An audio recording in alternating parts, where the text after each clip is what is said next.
నమస్తే అండి. ఈ ముల్లంగిలో ఎన్నో రకాల పోషకాలు, విటమిన్లు అధికంగా ఉన్నాయి. అందుకోసంగా ఈరోజు ముల్లంగితో పచ్చడి చేసుకోబోతున్నాం. ముల్లంగిని, ఆనియన్స్ ఇలాంటివన్నీ కట్ చేసి పెట్టుకున్నాం. ఇవన్నీ కట్ చేసి పెట్టుకుంటే మనం త్వరగా ముల్లంగితో పచ్చడి చేసుకోవచ్చు. మనం ముల్లంగితో పచ్చడి చేసుకోవాలంటే ముందుగా స్టవ్ పైన పాన్ పెట్టి అందులో 2 స్పూన్లు ఆయిల్ వేసుకోవాలి. ఇందులో 2 స్పూన్లు మినపప్పును వేసుకోవాలి. 1 స్పూన్ ధనియాలు, పచ్చెనగపప్పు 1 స్పూను, 1/2 టీ స్పూన్ జీలకర్ర. వీటన్నిటిని దోరగా వేయించుకోవాలి. ఇందులోనే 10 ఎండుమిర్చి వేసుకొని దోరగా వేయించుకోండి. ఇందులోనే కొంచెం చింతపండును కూడా వేసి దోరగా వేయించుకోవాలి. చూడండి, ఇవన్నీ దోరగా వేగినాయి. వీటిని ఒక బౌల్లోకి తీసి పెట్టుకోండి.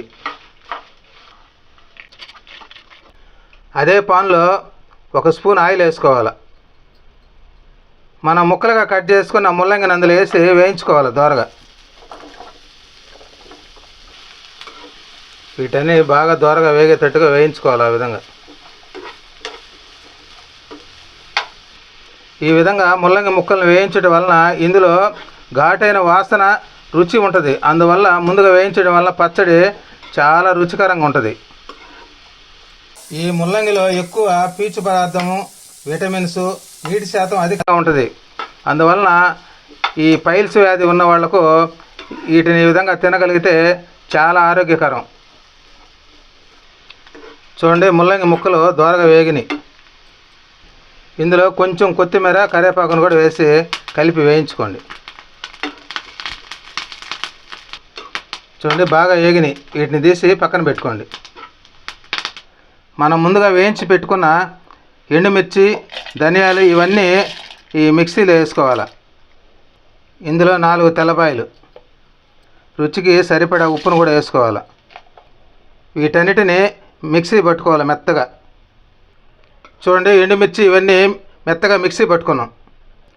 ఇందులో మనం వేయించి పెట్టుకున్న ముల్లంగిని కూడా వేసి మిక్సీ పట్టుకోవాలి. చూడండి, ముల్లంగిని ఈ విధంగా మిక్సీ పట్టుకున్నాం. దీన్ని తీసి పక్కన పెట్టుకోండి. తిరగమాత కోసంగా పాన్ పెట్టుకొని అందులో 1 స్పూన్ ఆయిల్ వేసుకోవాలి. ఇందులో 1 ఎండుమిర్చి, 1 స్పూను పచ్చెనగపప్పు, మినపప్పు 1 స్పూను, 1/2 టీ స్పూన్ జీలకర్ర, 1/2 టీ స్పూన్ ఆవాలు, ఇందులో కొంచెం కరివేపాకు. వీటన్నిటిని కలిపి దోరగా వేయించుకోవాలి. చూడండి, పోపు బాగా వేగింది. మనం మిక్సీ పట్టుకున్న పచ్చడిని ఇందులో వేసుకొని వేయించుకోవాలి.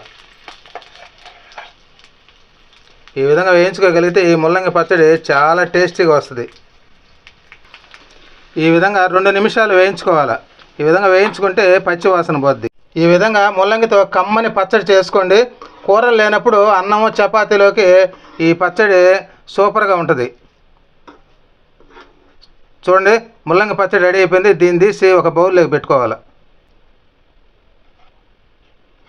ముల్లంగి పచ్చడి రెడీ అయిపోయింది.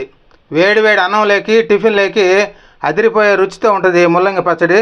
ప్రతి ఒక్కరూ ఈ విధంగా చేసుకొని రుచికరంగా తిని ఆరోగ్యంగా ఉంటారని కోరుకుంటున్నాను. నమస్తే.